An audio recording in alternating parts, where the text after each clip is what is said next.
दोस्तों, आप सबका स्वागत है हमारे चैनल अनबॉक्सिंग पर्सनैलिटी पर।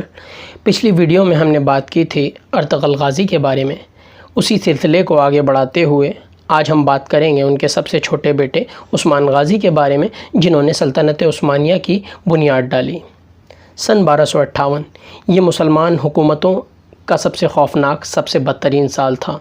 इसी साल हलाकू ख़ान की क़यादत में मंगोलों ने खिलाफत बनु अब्बास या खिलाफत बगदाद पर एक बहुत ज़बरदस्त हमला किया, जिसमें खिलाफत बनु अब्बास को पूरी तरह से निस्तो नाबूद कर दिया।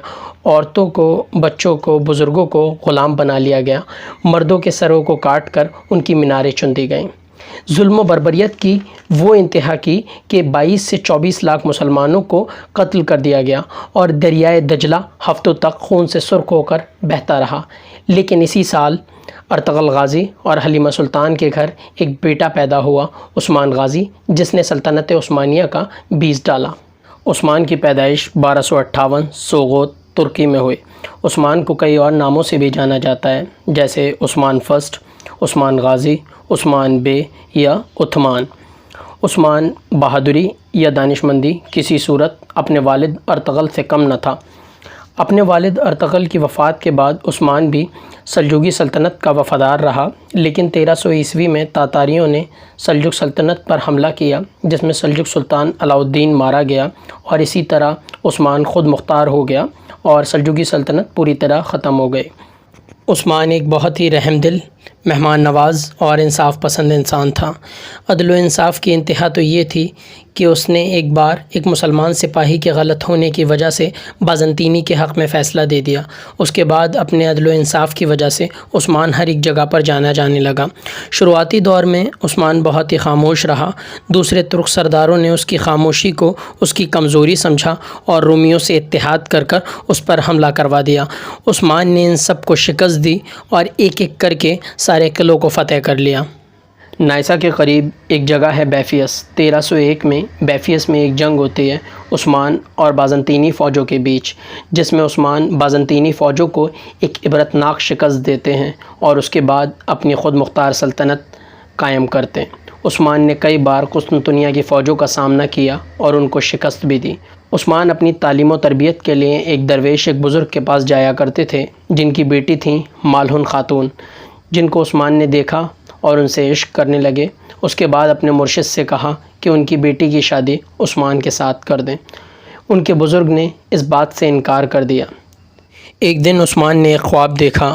वो देखता है कि उसके मुर्शिद के सीने से एक चाँद निकलता है और उसके सीने में दाखिल हो जाता है।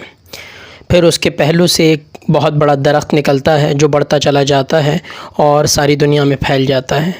फिर एक हवा का झोंका आता है और उस पेड़ के पत्ते उड़ते हुए एक अज़ीमुश्शान शहर की तरफ जाते हैं, जो 2 बर्र-ए-आज़म, 2 कॉन्टिनेंट और 2 समंदर पर वाक़े है और एक अंगूठी की तरह दिखाई देता है। उस्मान उस अंगूठी को पहनने ही वाला था कि उसकी आँख खुल जाती है। वो अज़ीमुश्शान शहर कुस्तुनतुनिया था, जो आज का इस्तांबुल है। उसके बाद उस्मान भागता हुआ अपने मुर्शिद के पास जाता है और अपने इस ख्वाब को अपने मुर्शिद के सामने बयान करता है, जिसके बाद उसके मुर्शिद फरमाते हैं कि तुम और तुम्हारी नस्लें पूरी दुनिया पर एक बड़ी हुक्मरानी करेंगे। इसके बाद उनके मुर्शिद अपनी बेटी की शादी, मालहुन खातून की शादी उस्मान के साथ करने के लिए राज़ी हो जाते हैं। हालांकि उस वक्त तक उस्मान सिर्फ़ एक जागीरदार थे सल्जुक सल्तनत के। उस्मान की 2 शादियाँ हुईं। पहली शादी राबिया बाला खातून से हुई, जो बेटी थीं शेख अदाब अली की। दूसरी शादी मालहुन खातून से हुई, जो बेटी थीं उमर अब्दुल अज़ीज़ बे की। उस्मान के 7 बच्चे हुए, जिनमें ओरहान गाज़ी, अलादीन पाशा, फ़ातिमा खातून, बज़ारलू बे, कोबान बे, हामिद बे और मलिक बे थे। एक वक्त आया जब रोमियों ने मंगोलों को उस्मान के ख़िलाफ़ जंग करने के लिए तैयार कर लिया। उस्मान ने इस जंग में अपने बेटे ओरहान गाज़ी को भेजा। इसने भी अपने बाप दादा के नक्श कदम पर चलते हुए मंगोलों को ऐसी शिकस्त दी कि वो कभी ना भूल पाए। कई रोमी इलाकों को फ़तह करने के बाद उस्मान ने अपनी आँखें भरोसा पे जमाईं और मुहासरा भी कर लिया। ये मुहासरा 10 साल तक जारी रहा। उस्मान ने अपने आखिरी वक्त में अपने बेटे ओरहान को बुलाकर अपनी आखिरी ख्वाहिश ज़ाहिर की कि वो भरोसा में दफन होना चाहता है। उसके बेटे ने चंद ही दिनों में भरोसा को फ़तह कर लिया, जो उस्मान 10 साल में ना कर पाया था। عثمان کی وفات 1 اگست 1326 کو ہوئی۔ ان کو ان کی وصیت کے مطابق بروسہ میں دفن کیا گیا۔ عثمان کو سلطنت عثمانیہ کی وہ روح سمجھا جاتا کہ جب بھی کوئی نیا حکمران بنتا تو اس کی تلوار کو اس کی کمر سے باندھ کر یہ دعا کی جاتی کہ اللہ ان سب حکمرانوں کے اندر عثمان جیسی صفت دے۔ عثمان غازی نے اپنے آخری وقت میں اپنے بیٹوں کو بلا کر یہ نصیحت کی، دین اسلام کو ہمیشہ سر بلند رکھنا، اسلام کے اس مقدس جھنڈے کو تھامے رکھنا، اسلام کے خادم بن کر رہنا۔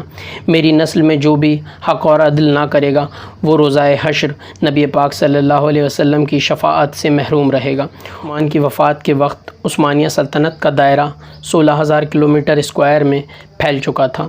اگلی ویڈیو میں ہم بات کریں گے عثمانیہ سلطنت کے دوسرے سلطان اورحان غازی کے بارے میں۔